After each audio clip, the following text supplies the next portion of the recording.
Reasons of Faith deals with the evidence of our faith. Why we believe, what we believe. Ito ang programang walang pinapanigan, ngunit mayroong tinitindigan.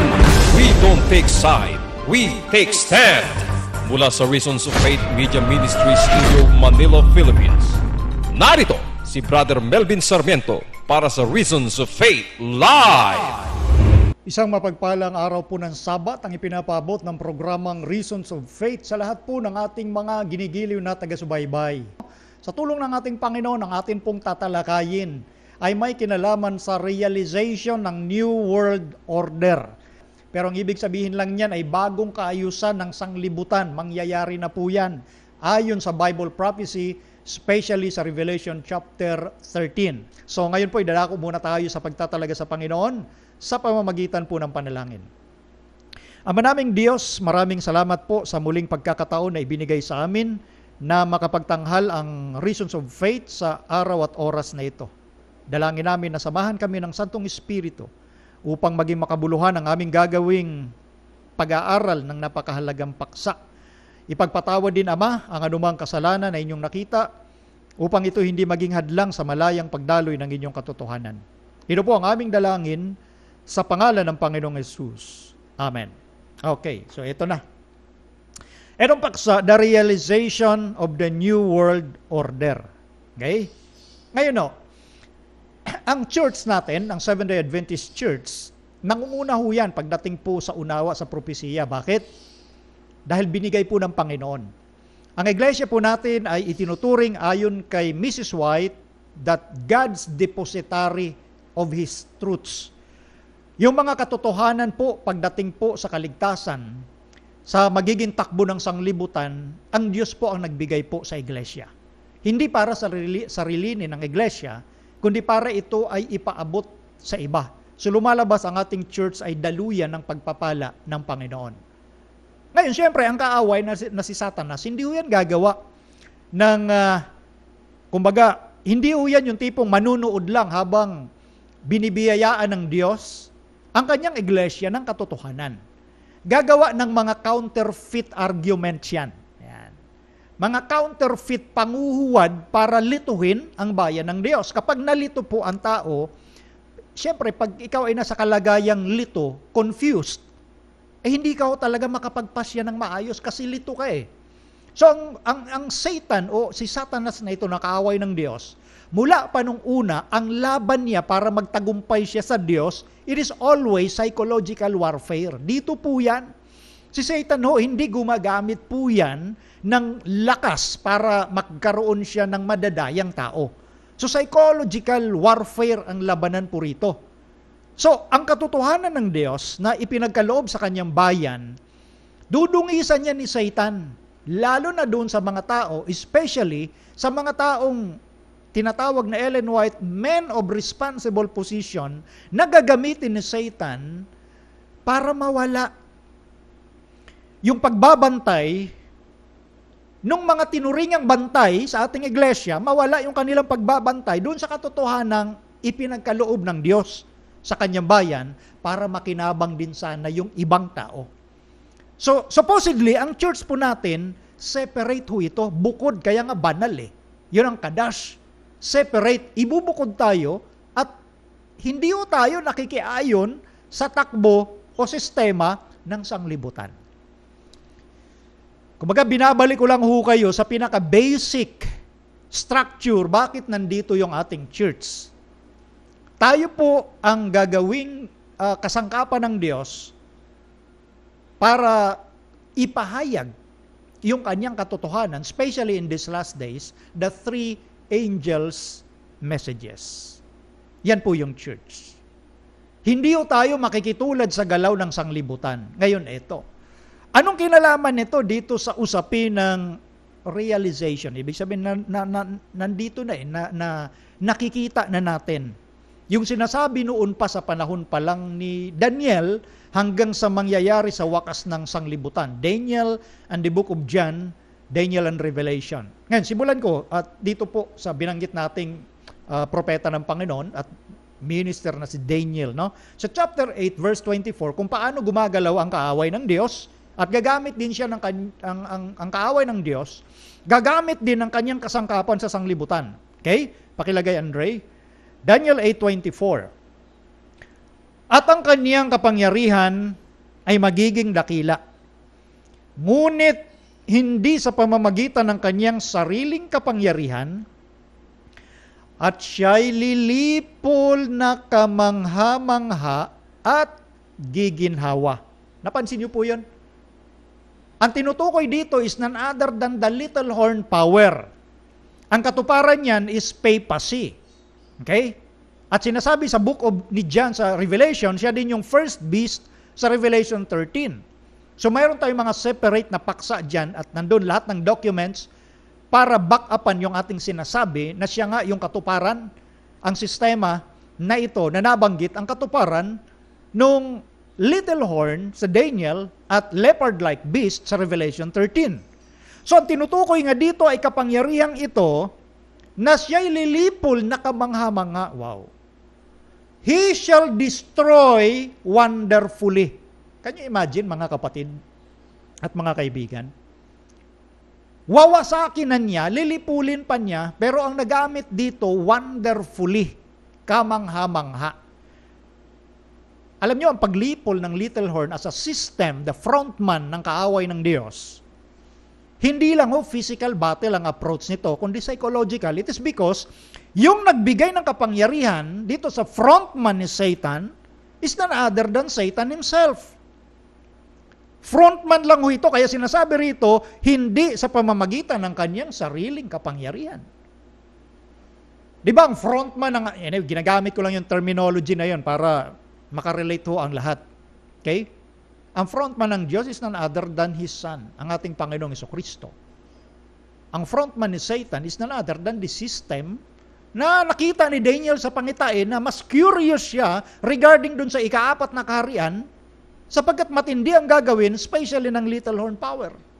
At dito nga, binanggit sa verse 24. Alam niyo, chapter 8 ng Daniel ay may kinalaman dito sa vertical battle, vertical warfare nito pong little horn. Supposedly, ang warfare ng mga creature dito sa sanglibutan is all about horizontal battle. Pahalang, kasi mga tao naglalaban eh.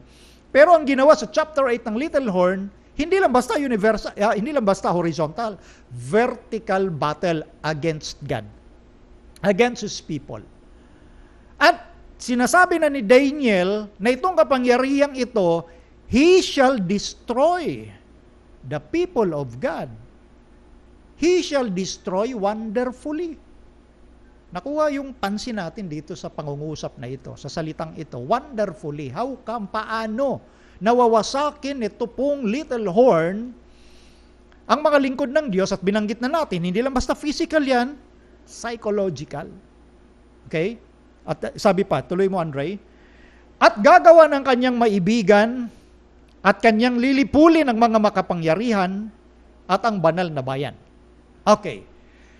Yung fourth beast, ika-4 na hayop ng Daniel chapter 7 ay mayroong dual face.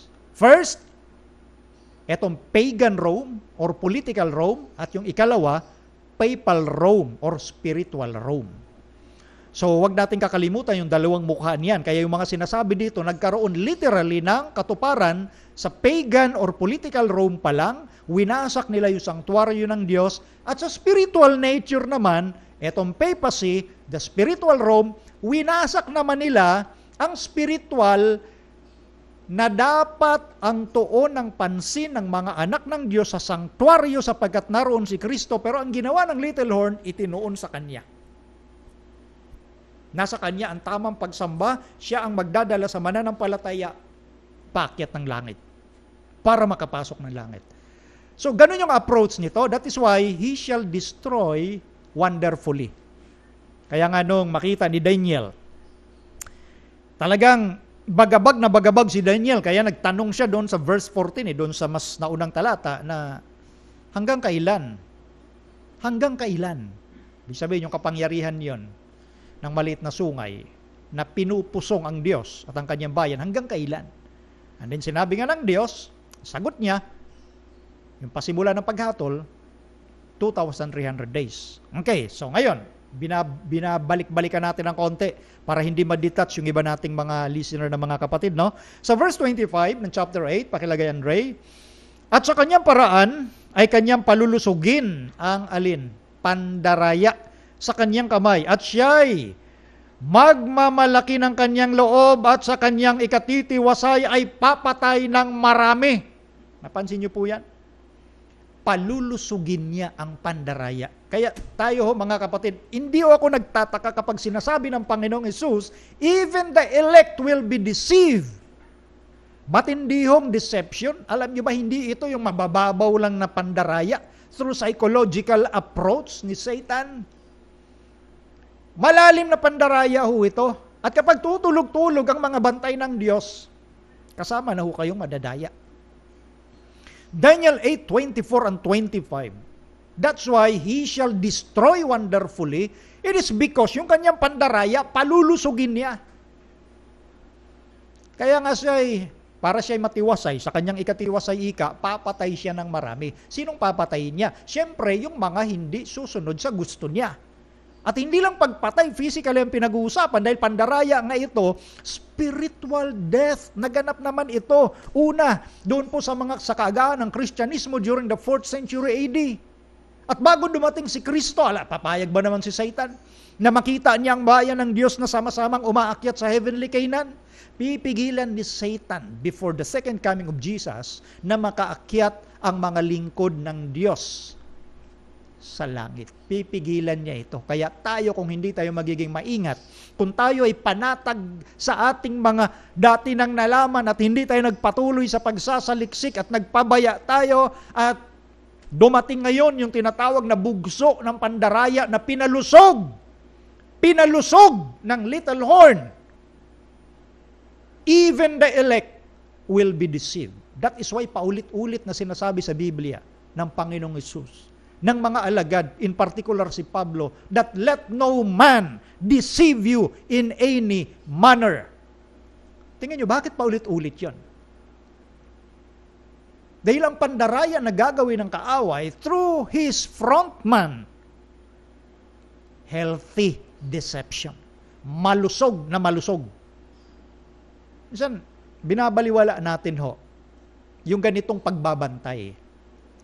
Sa pagiging overconfidence ng mga bantay, the men of responsibility, hindi na nila namamalayan parang naaanod na sila. At tuwang-tuwa pa sila habang nadidrift away. Pagsasalarawan ko lang po yan. Habang sila inaanod sa galaw at direksyon ng sanglibutan, tuwan-tuwa pa sila at aakayin nila yung mga kapatid na makianod na rin sa galaw ng sanglibutan. At ngayon, yung mga nasa minority, ang mangyayari dyan, magiging mga manggugulo, kagaya ng bintang nila kay Elias. Tuloy ho natin Verse 25 pa rin, Andre. At siya'y tatayo rin laban sa prinsipe ng mga prinsipe, ngunit siya'y mabubuwal hindi ng kamay. Ito na nga binanggit natin kanina, lalabanan niya ang ating Panginoong Hesus, vertical battle. Inangkin niya kasi yung santuaryo, inangkin niya yung pagiging propeta ni Kristo, inangkin niya yung pagiging hari ni Kristo, inangkin niya yung pagiging saserdote o pari ng Panginoon. Pero siya'y mabubuwal. Tiyak yung kanyang pagkabuwal, hindi ng kamay. Meaning to say, it is by supernatural power. Diyos mismo ang papatay ho rito. Diyos mismo ang hahatol ho dito. Okay, ngayon. Sa Apokalipsis 13:11, ito yung nakita ng Panginoon at ipinasulat kay Juan. Verse 11, the second beast. The first beast, the leopard-like beast, is none other than the papacy, and the second beast, ito po yun, at nakita ko ang ibang hayop na umaahon sa lupa at may dalawang sungay na katulad ng sa isang kordero at siya'y nagsasalitang gaya ng dragon. Okay, verse 12. At kanyang isinasagawa ang buong kapamahalan ng unang hayop sa kanyang paningin at pinasasamba niya ang lupa at ang nanganganahan dito sa unang hayop na gumaling ang sugat na ikamamatay. Yan. Yan pong dalawang talata ay nagpapakita. Una, after na bumagsak ang little horn or the first beast, the leopard-like beast of Revelation chapter 13, siya naman paglitaw ng second beast. At ito po, sa marami nating pag-aaral, kumakatawan po, walang iba kundi sa makapangyarihang bansa sa huling panahon. none other than the United States of America. Ngayon, sinasabi po rito ang pagsasalarawan na siya isang kordero. Yung kordero or lamb, symbol yan ng Panginoong Jesucristo. Sana natapos na lang doon. Pero eventually, siya ay magsasalitang gaya ng dragon. Napansin niyo yung opposite? Jesus as the lamb, and then, nagbago ang kanyang ugali, siya ay nagsalitang tulad ng dragon. Kalaban ng Panginoong Jesus. Okay yung sa simula ng kanyang pag-ahon. Ang konstitusyon ng Amerika ay mayroong paggalang sa karapatan ng bawat tao. Ang gobyerno nila supposedly, ayon din sa kanilang konstitusyon, ang nagbibigay ng proteksyon sa kanilang mamamayan.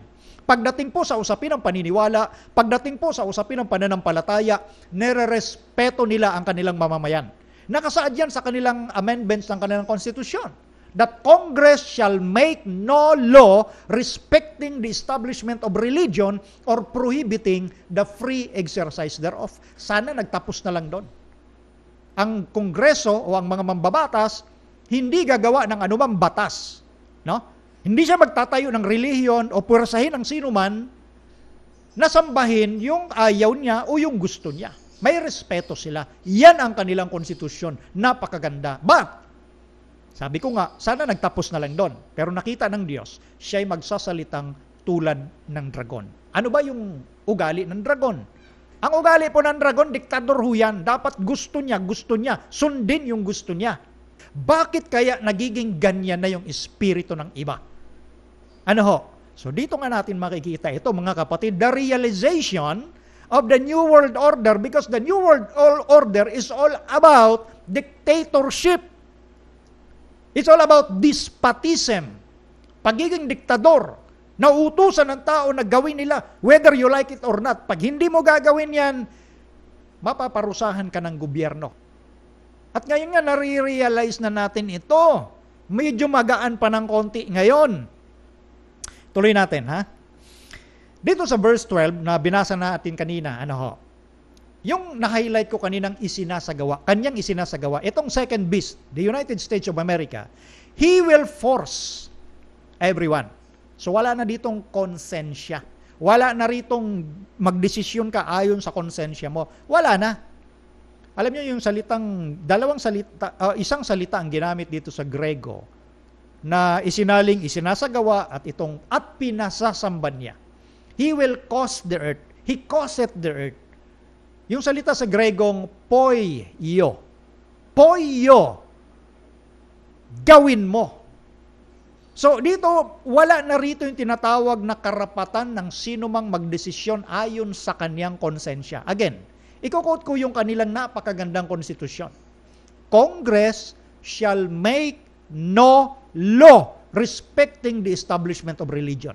Ang Kongreso sa Amerika, hindi gagawa ng relihiyon. Hindi magtatayo ng relihiyon. Or prohibiting the free exercise thereof. O pagbabawalan niya yung malayang pagsamba. Hindi niya pagbabawalan yun. Pero dito, sinabi ng Diyos, mangyayari yan. He will speak as a dragon. He causeth the earth. So ito'y nagpapakita na puwersahin niya. Di ba ho ang konstitusyon ay nagsasaad ng separation between church and state? Of course. Doon nakatatag ang Amerika. At yan naman po yung konstitusyon din ng Pinas. Nakasalig lang naman yan doon eh. Madali lang ho mangyari ayon po sa hula na ito pong separation of church and state ay mababalik na sa dati. Dati kasi ho, sa Dark Ages, sa panahon ng Little Horn, sa Europa, sa Roma, it is the abnormal combination of church and state. Kaya nga maraming napapatay niya. Di ba marami, ayon sa Daniel 8, marami ang kanyang napapatay, especially during the Dark Ages. Dahil ginamit niya ang gobyerno, siya yung relihiyon, ginamit ang gobyerno, ang sino mang hindi susunod sa kanya, magdadanas ng kaparusahan mula sa gobyerno. At yun nga, maraming nabuwis ang buhay during the Dark Ages. That is the abnormal combination of church and state. That is why sa kaagahan ng Amerika, binigyan agad nila ng proteksyon ang kanilang mamamayan dahil alam nila kung anong nangyari doon sa Europe o sa Roma. Alam nila. Pero mababalik uli yan. Magkakaroon uli ng abnormal combination dahil sinabi ng Biblia, dito nagsanib, ayon sa Revelation 13, nagsanib ang gobyerno at relihiyon. Siyempre, gobyerno ang mag-uutos nito. Gobyerno. Magkakaroon ulit ng abnormal combination at doon mangyayari yung tinatawag na despotism. Ngayon, ang sabi po ng ating propetisa na madalas ko pong ipanawagan ito, pakilagay Andre, sa Manuscript Releases, Volume 1, page 38. The members of the Church of God need to be instructed and educated line upon line as a Bible class. 9/10 of our people, including many of our teachers and ministers, are content with surface truths. Yung miyembro daw ng Iglesia ng Diyos, the Remnant Church, the Seventh-day Adventist Church, ay kailangang maturuan. Line upon line as a Bible class. Bakit? 9-10, mga kapatid. Ang taas naman ng ratio nito. 9-10, kasama na yung mga guro at mga ministro, ay kontento na doon sa ibabaw na katotohanan, surface. Doon sa elementary, hindi na sila nagpatuloy na humalukay kung anong sinasabi ng Panginoon. Yan po ay sinabi ng propetisa, hindi sinabi ni Brother Melvin. Pinapaabot ko lang po sa inyo kung ano yung totoong sitwasyon ng bayan ng Diyos. Kaya huwag tayong masyadong tiwala, mga kapatid, dahil nasa atin ang katotohanan. Yes, nasa iyo nga ang katotohanan, nasa atin nga. Pero paano mo ginagamit yan? Paano mo ipinapamuhay yan? Yun yung tanong. Dahil noon, ang bayan ng Diyos, ang Israel, the ancient Israel, nasa kanila din ang katotohanan. Pero anong ginawa nila sa katotohanan? Ipinamuhay ba nila yung katotohanan yon? Nabiyayaan ba yung kanilang kapwa dahil sa katotohanan yon? O napahamak ang kanilang kapwa dahil sa kanila? Ano kaya ngayon ang modern Israel? Mabibiyayaan kaya ang sanglibutan? O gagaya sila sa sanglibutan? I'm not talking about the church as an institution. I'm talking of those men in responsible position. At sa mga miyembro na nagpapabaya sa pag-aaral ng mga gems ng truth na nandito po sa atin para makinabang sana ang ating kapwa-tao. Ngayon, ito. Sa Great Controversy, page 234, kung paano mangyayari no? Kung paano mangyayari na napakaganda ng sistema, separation of church and state ng mga demokratikong bansa at nangunguna na nga dyan ang United States of America, paano ba mangyayari? Na mababalik uli sa tinatawag na despot o dictatorial government, the New World Order ang ating sanglibutan. May babasahin po ako sa writings ni Ellen White. Doon po sa mga kapatid natin na nagsasabi, ay mga conspiracy theory. Si Ellen White huwag nyo na lang paniwalaan. Dahil kay Ellen White nanggaling po yung babasahin ko. Eto, pakilagyan, Ray. Great Controversy, page 234. Throughout Christendom, Protestantism was menaced by formidable foes. The first triumphs of the Reformation past. Rome summoned new forces, hoping to accomplish its destruction. At this time, the order of the Jesuits was created, the most cruel, unscrupulous, and powerful of all the champions of popery. Cut off from earthly ties and human interests, dead to the claims of natural affection, reason and conscience wholly silenced. They knew no rule, no tie, but that of their order, and no duty but to extend its power. There was no crime too great for them to commit, no deception too base for them to practice, no disguise too difficult for them to assume, vowed to perpetual poverty and humility. It was their studied aim to secure wealth and power to be devoted to the overthrow of Protestantism and the re-establishment of the papal supremacy. Naitatagho itong Order of the Jesuits ayon sa kasaysayan noong 16th century matapos na makita yung kalakasan ng Protestantism na pinangunahan ni Martin Luther. Literally, bumagsak ang papacy ng panahong yon. At dito nagsimula na malikha itong Order of the Jesuits. Yan po, nakalagay sa writings ni Ellen White. Binabasa po natin, At marami hong mga document tayo pagdating sa bagay na ito. Siyempre, hindi naman natin pwedeng ilabas dito lang lahat. No? At dito po, ako na rin mismo, nagsasabi sa mga kapatid, iwasan po ninyo yung mga extreme. At iwasan po ninyo yung mga out of curiosity lang na mga tanong na, for example, napasok na ba ang Church ng Jesuit?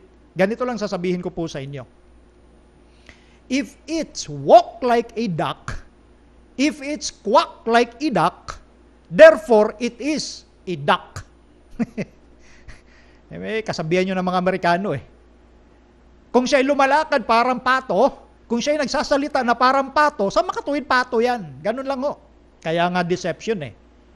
Okay. So, ang purpose nito, sabi nga rito, walang hindi mahirap sa kanila yung deception, hindi mahirap sa kanila yung pagpapanggap. Ang kanilang pinag-aaralan ay i-secure yung kayamanan at kapangyarihan para ibagsak ang Protestantism at maibalik uli ang papal supremacy. Ano yung papal supremacy? Yun nga yung combination ng church and state. At nakikita natin ngayon, ito na yung punto ng realization. Sa tingin niyo ba, hindi mabango ang papacy sa buong mundo sa panahong ito? Ang papacy mabangong mabango.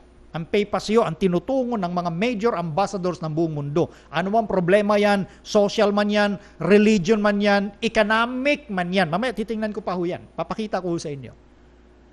So yung realization patungo doon sa New World Order, patungo doon sa combination ng church and state, ay nakikita ho natin ngayon. That is the very point of realization. Ewan ko kung nakikita ito ng mga supposedly mga bantay po natin sa church. O ngayon, ito ang katotohanan na sinasabi ng ating propetisa.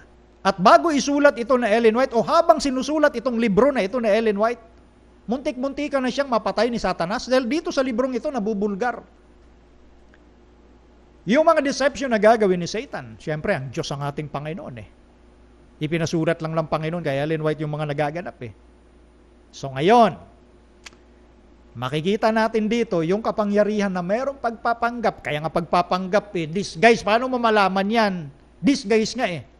Pero kung yung kilos at pananalita niya ay pareho ng sanglibutan, therefore hindi siya sa Panginoon, taga sanglibutan yan. Ay, tuloy natin ha. Gusto kong dalhin kayo sa isipan na ganito. Paano mangyari New World Order? At itong sasabihin ko mga kapatid, hindi po ito yung nagising lang tayo ng kinabukasan at ay, yun na pala yun. No. It requires a lot of study. It requires a lot of readings. It requires a lot of books na kailangan mong tingnan. Kabilaan. At syempre, hindi galing sa atin. Sa iba't ibang mga writer, theologian man yan, historian man yan. Ganun yan ho eh. No? Meron tinatawag ko kasing Hegelian logic. Sundan nyo po ito, Hegelian logic. Ito ay ibinase kay Hegel. Si Hegel po ay nabuhay noong 19th century. Ano ang Hegelian logic? Ang Hegelian logic, meron tinatawag dyan na thesis, antithesis. Thesis, antithesis. Kumbaga parang positive, negative. Pag pinagbangga, pinagsama, lilikha yan ng synthesis. Ibig sabihin, yun yung pinaka-solusyon. Okay? Positive, negative, pagbanggain para magkaroon ng solusyon. Pero kontrolado mo ang magiging result o ang tawag doon, synthesis. Sila ang gagawa ng positive, sila ang gagawa ng negative, and then kapag nagbangga yun at nakita nila ang result, sila rin ang maghahain ng tinatawag na solusyon. That is Hegelian logic. Sa mga nagbabasa ho ng mga philosophy na ito, maiintindihan niyo po ang sinasabi ko. Okay? So ngayon, may sinabi ho si Ellen White at napakaganda nung kanyang sinabi at ito po pinakita ko na po sa inyo last broadcast. Babalikan ko lang muli para hindi malimutan ng iba nating mga taga-subaybay. Andre, pakilagay. The Lord desires His church to be a perfect body. Not all arms, not all body. Without arms, but body and arms together. Every member working as one great whole. As the right arm is connected with the body, so the health reform and medical missionary work is connected with the third angel's message. And this to work efficiently as the right arm for the defense of the body of truth. Kaya ko po binalikan ito. Gusto ko pong mabalik sa ating mapansin mga kapatid, yung kalooban ng Diyos. Madalas nating ituro at ituring na ang tinatawag na medical missionary health reform, kanang kamayan ng evangelism. And tama po yan. Yan ay sabi ng Diyos eh. Huwag natin kakalimutan na may sarili pong turo ang Diyos when it comes to a health reform and medical missionary. Kalooban lang ng Diyos dapat ang masunod. Okay? Ngayon, ang sabi pa rito, balikan ko ang Selected Messages, Book 2, Andre, pakilagay. Years ago, the Lord revealed to me that institutions should be established for treating the sick without drugs. Man is God's property. And the ruin that has been made of the living habitation, the suffering caused by the seeds of death sown in the human system, are an offense to God. Sinabi ni Ellen White, again, ang Panginoon mismo ang naghayag sa kanya na yung mga institusyon ay kailangang itatag para magamot ang mga may sakit, hindi gagamit ng droga. Maliwanag ho yan. Wala namang malabo ho dito eh. Ang tao, natural, Diyos ang nagmamayari. At ang tao na nagdurusa dahil dito sa mga butil ng kamatayan na itinatanim sa ating human system, offense yan sa Diyos. Paglaban yan sa Diyos. Nalalagyan natin ang ating katawan ng mga bagay na makakasira sa sistema nito. Maliwanag ho naman ang sinasabi ni Ellen White. Sabi ng Diyos, hindi sabi ng kung sino man. At kinakailangan, ang mahayag lang ay ang sinabi ng Diyos. Hindi yung dadagdagan mo ng kung ano-ano. Ngayon, next Andre, in our sanitariums, we advocate the use of simple remedies. We discourage the use of drugs. For they poison the current of the blood. In these institutions, sensible instruction should be given how to eat, how to drink, how to dress, and how to live so that the health may be preserved. So maliwanag ho yan. Binabalik ho natin yung mga tinuro ng Panginoon sa pamamagitan ng kanyang propetisa. Sa atin mga sanitariums, we advocate. Ito po yung ating dala-dala, yung simple remedies. Dinidiscourage yung paggamit ng alin? Droga. Okay? Dinidiscourage. Dahil ito'y lason ika sa dugo. So maliwanag na maliwanag ang gusto ng Panginoon para sa kanyang bayan. Ngayon ito. Alam niyo po ba, bago pa lumitaw ang ating church, maging si Ellen White, mayroon na hong mga tao na alam kung paano yung paggamit ng mga natural na bagay. Siyempre, ang Diyos may iba't ibang mga tao po yan. No? Pero siyempre, ang kanyang tunay na iglesia lalabas sa panahon na sinabi ng Biblia. May tinatawag noong homeopathy. Pakilagay nga, Andre, yun. Yung homeopathy. Yan. Homeopathy, ito ay konting konting backgrounder, yung sinabi ko kanina, konti lang bago natin ituloy ha. Homeopathy or, homeopathy is a pseudo-scientific system of alternative medicine. It was conceived in 1796 by the German physician Samuel Hahnemann. Yun. Bago pa lumitaw sa Ellen White, no? 1796 pa ito. Si Samuel Hahnemann, siya ay nakilala na nag-put up ng homeopathy. Ito ay may kinalaman sa mga gamot na galing sa mga natural, no? Sa mga herbs. Yan. Yan ang homeopathy. Wala pa sa Ellen White. So, kaya nga, nung lumitaw ang ating iglesia, siyempre, ito ang iglesia ng Panginoon, therefore gusto ng Panginoon na since ang church supposedly ay maging blessing sa lahat, lalo na sa kalusugan, ipinut up niya ito at ang nagamit niya ang ating prophetisang sa Ellen White. No? Pero bago pa lumitaw sa Ellen White, may homeopathy na. Pakilagay nga, Andre, sa screen. Itong si Dr. Samuel Hahnemann, na siya po yung nagpasimula ng ganitong alternative medicine, the founder of homeopathy, is the only doctor to be honored with a monument in Washington, D.C. The dedication ceremony took place on June 21, 1900. Thousands of people, including hundreds of medical professionals, attended the elaborate ceremony of Scott Circle. Yan. Yan ang kasaysayan. No? Itong si Dr. Samuel Hahnemann pala, siya yung founder ng homeopathy. Pero nandyan naman sa mga sa mga libro ng kasaysayan itong sinasabi na ito. Siya lang yung tanging Dr. Ika sa natural na pamamaraan na ginawa ng monumento doon sa Washington, D.C. at yung dedication ng ceremony nangyari noong June 21, 1900. Okay. Yan yung direction sana. No? Pero mayroong naganap. At ang tawag dito sa naganap, Flexner Report. Ano yung Flexner Report? Ito ay galing kay Abraham Flexner. Pakilagay nga, Andre. No? Ito ay available naman at itong mga data na ito. Itong Flexner Report, book by Abraham Flexner. Okay? The Flexner Report is a book-length landmark report of medical education in the United States and Canada, written by Abraham Flexner and published in 1910 under the aegis of the Carnegie Foundation.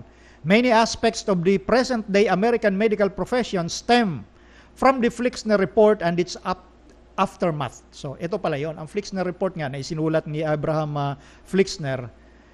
Ito po yung report about medical education. At dito nga, yung maraming mga aspeto ng kasalukuyang pamamaraan ng panggagamot sa tao.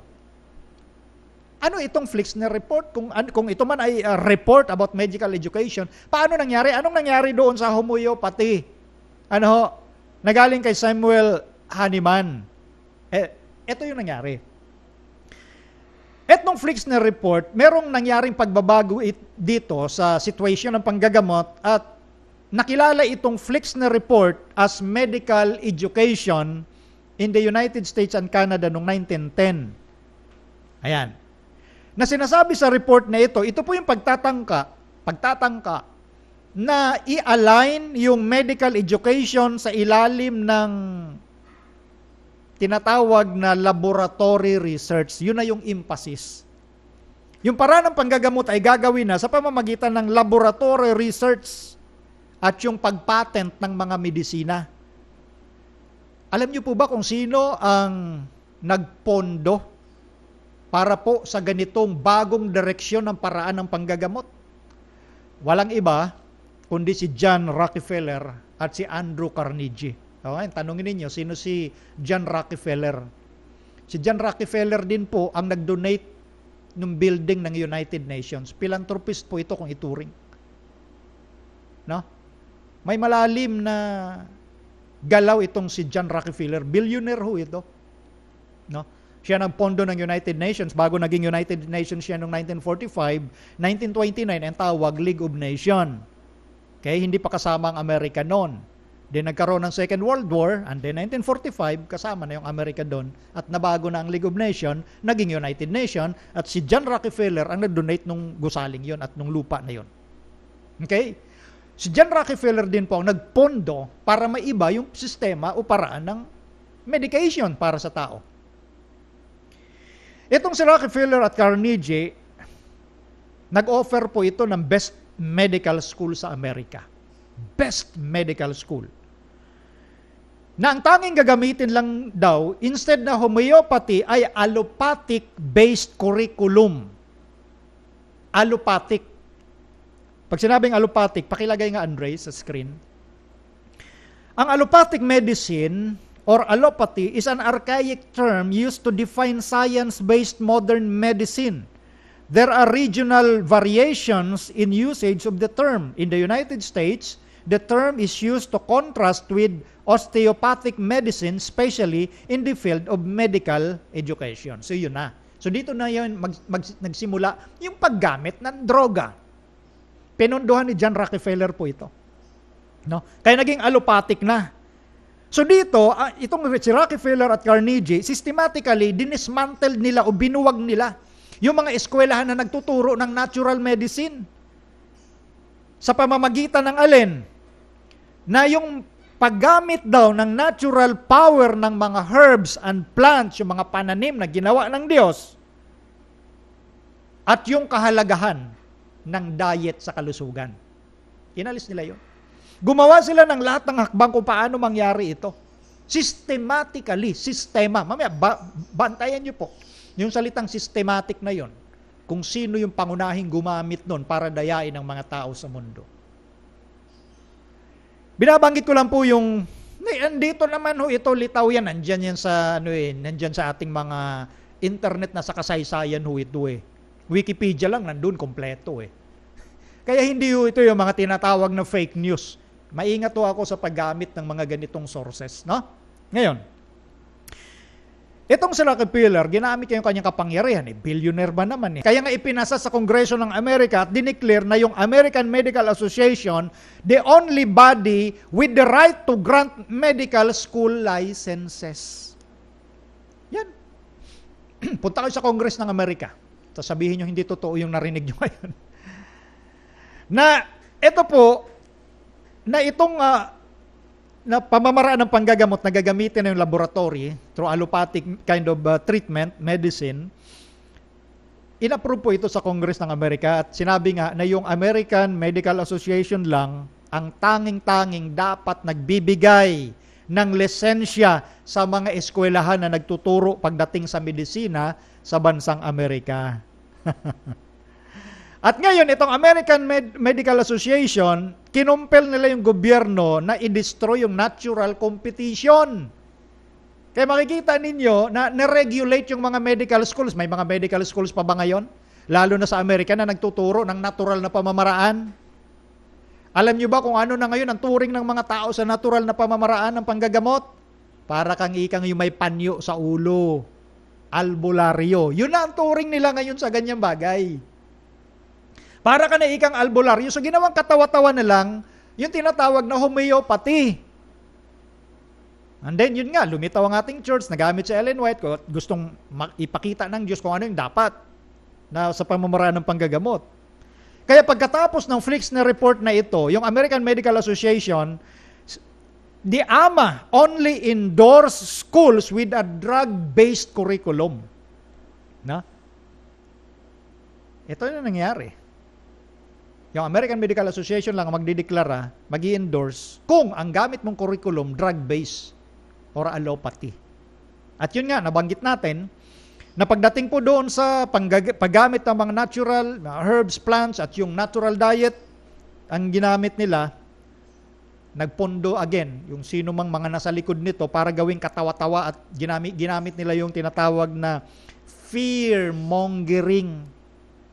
Yung smear campaigns ba, laban sa natural remedies, fear-mongering. Pag sinabing fear-mongering, yan po yung pagbibigay ng exaggerated na balita patungkol sa isang bagay para ang tao ay ayaw ko nang gamitin yan, ang tao ay matakot, ganun. Fear-mongering. Yan konting lang yan, konting kasaysayan regarding sa mga pinag-uusapan lang natin. So ngayon, dito makikita natin na may mga makapangyarihan tao talaga sa mundo na pinagmulan kung ano na yung direksyon ngayon when it comes lalo sa tinatawag na panggagamot. Okay? Kaya huwag kayo magtaka, kaya binasa ko nga yung writings ni Ellen White kung ano yung purpose talaga ng ating mga sanitariums. At sino nagsabi? Si Ellen White ba? Hindi Diyos. Ganun Sana hindi tayo magpalit-palit ng mga salita, huwag tayo magbago-bago ng salita.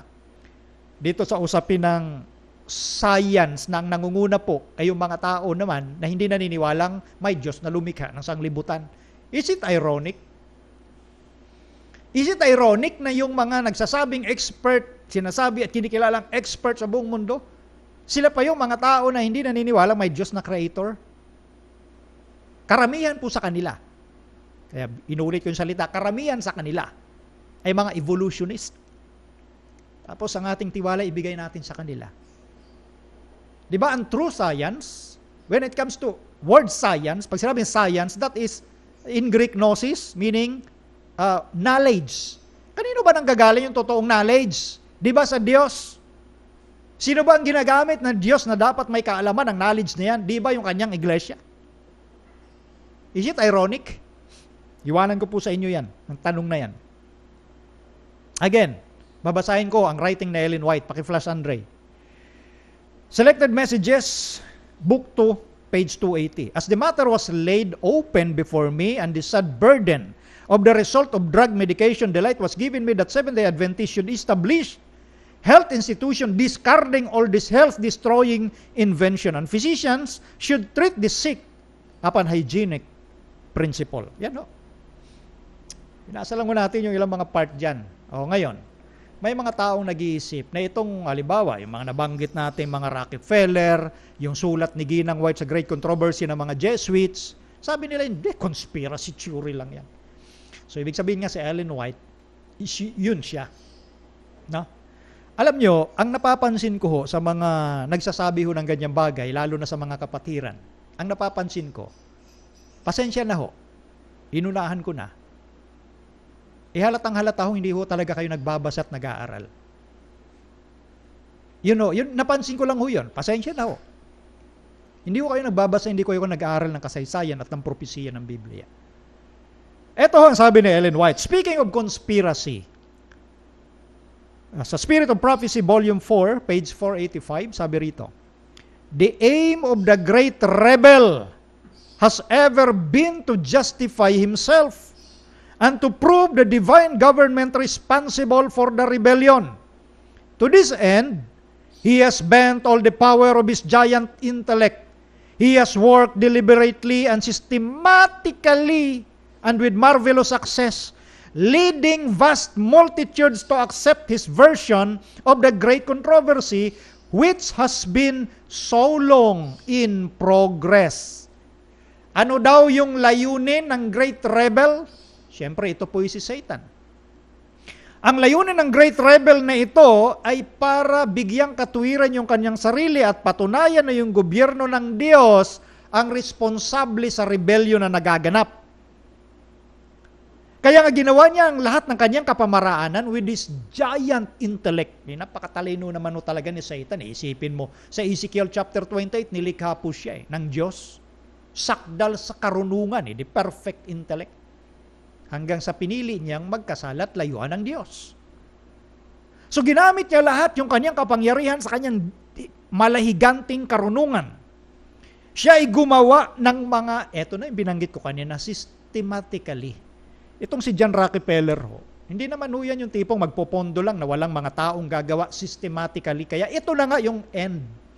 Ito na yung sitwasyon when it comes to medicine. Systematic ho yan eh. Binabanggit ko lang yung naganap sa kasaysayan at kung ano yung sinasabi sa Spirit of Prophecy. Di ba? Kaya ang sabi rito, marvelous na tagumpay ang narating ni Satan pagdating sa bagay na ito. Napangunahan niya ang vast multitudes, lubhang karamihan. Ngayon, napangunahan niya ang lubhang karamihan. Ito yung sinasabi sa Biblia ang kahangahangang kasinungalingan. At dahil sa mga bagay na ito, sa kapamaraanan nila systematically, marami ang nadadaya at marami ang mapapahamak. He shall destroy wonderfully. Hanggang hindi pa dumarating ang Panginoon, marami ho talagang mapapahamak. Sa lahat ng aspeto ng kapamaraanan ng sanglibutan, marami ang mapapahamak. Pinapangunahan niya yung vast multitudes, lubhang karamihan, dito sa nangyayaring great controversy. Next, Andre. For thousands of years, this chief of conspiracy has pumped off falsehood for truth. But the time has now come when the rebellion is to be finally defeated and the history and character of Satan disclosed in his last great effort to dethrone Christ, destroy his people, and take possession of the city of God. The arch-deceiver has been fully unmasked. For thousands of years daw, etong pangunahing conspirator, pakitanggal na Ray. The chief conspiracy, eto naman pala eh. Pag pinag-usapan ho ang conspiracy, ang nangunguna ho dyan si Satan. Ngayon, yung mga nasa minority, yan ang pinagbibintangan, mga conspiracy theorist lang yan. Alam nyo, ingat ho kayo. Baka mamaya sa kasasabi lang ninyo na conspiracy theory lang yan, yun pala, nasa panig na kayo ng chief conspirator. Si Satan. Chief of conspiracy. Siya po yung chief of conspiracy. Kaya ingat lang ho tayo sa pagsasabing, conspiracy theory lang yan. Di ba? Baka mamaya nasa panig na pala tayo nung kaaway. So konting aral pa, research pa, hingi tayo sa Diyos ng wisdom at sipag. Paano ang Diyos naman, ibibigay naman lahat niya sa atin ng kaalaman. Pagdating po sa kaligtasan at para maging pakinabang tayo ng ating kapwa, Diyos ang nagbibigay yun yan eh. Hindi naman ang gagaling sa tao yan eh. Hindi naman ang gagaling kay Brother Melvin yan. Kaya sabi pa rito, next, those who have united with him see the total failure of his cause. Christ followers and the loyal angels behold the full extent of his machinations against the government of God. He is the object of universal abhorrence. Under the leadership of Satan, next, there are men who today are doing all their power to plunge the world into commercial strife. Thus, Satan is trying to bring about a condition of things that will make the world uncivilized. He desires to see strange things acted out, which God, who is too wise to err, has not ordained. But the Lord, yes, our God, will be ruler of the heavens and the earth. Napansin nyo? Sa ilalim ng pangungunan ni Satanas, meron siyang mga taong ginagamit.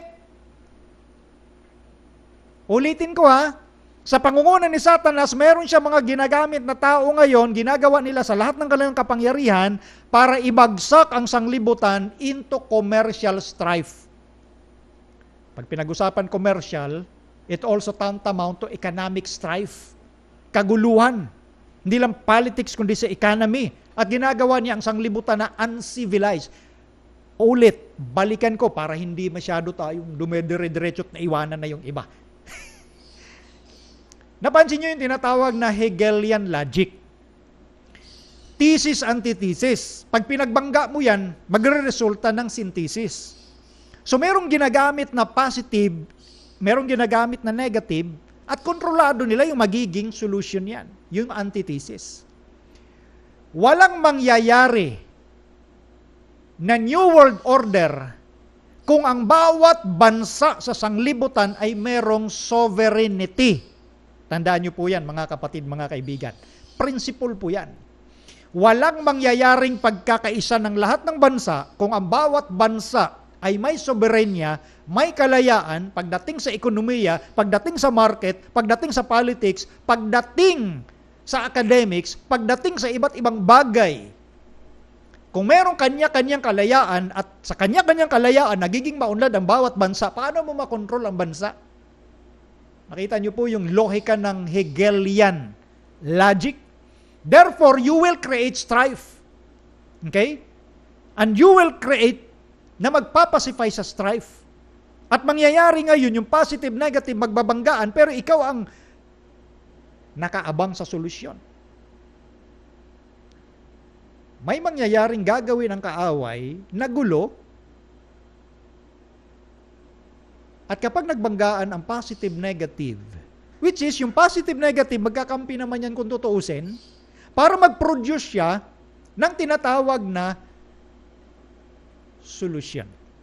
O sabihin nating planong solusyon. Bago pa nagkaroon ng conflict, bago pa nagkaroon ng banggaan, merong planong solusyon. That is Hegelian logic. Yan ang ginagamit. Kaya si Satan ginagawa niyang guluhin ang sanglibutan para magkaroon ng isang solusyon ng tao at talikdan yung offer na solusyon ng Diyos. Ano yung solusyon ng Diyos? Tanggapin ang ating Panginoon dahil nasa Kanya ang tunay na kapayapaan.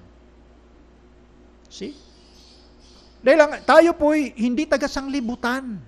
May plano ang Diyos sa sanglibutang ito. Lilinisin niya ito sa pamamagitan ng apoy. Ayaw ng Diyos na papahamak ang sino man tao. So si Satan, abala rin para magkaroon ng uncivilized world. Kung tayo po'y susunod lamang sa gusto ng Diyos,